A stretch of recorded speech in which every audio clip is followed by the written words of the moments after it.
بسم اللہ الرحمن الرحیم۔ السلام علیکم ناظرین، آپ دیکھ رہے ہیں کلیم کیسرانی۔ جنرل ضیاء الحق بھٹو کی حکومت کا تختہ الٹنے کا فیصلہ کر چکا تھا۔ آرمی کی ہائی رینکس پورے منصوبے پر عمل درآمد کے لیے تیار تھی۔ 4 اور 5 جولائی 1977 کی رات اعلیٰ فوجی حکام کا منصوبے سے متعلق حتمی اجلاس ہوا۔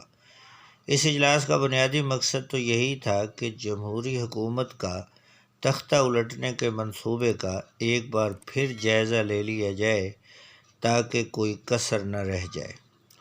منصوبے کو آپریشن فیئر پلے کا نام دیا گیا۔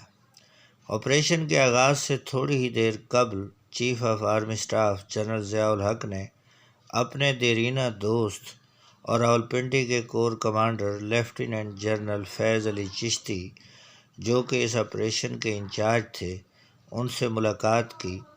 آپریشن فیئر پلے کی باریکیوں پر تبادلہ خیال کیا، تمام پہلوؤں کو زیر بحث لایا گیا، اور جب فیض علی چشتی مشن پر روانہ ہونے لگے تو جنرل ضیاء الحق نے فیض علی چشتی کو قریب کرتے ہوئے کان میں کہا، مرشد مروا نہ دینا۔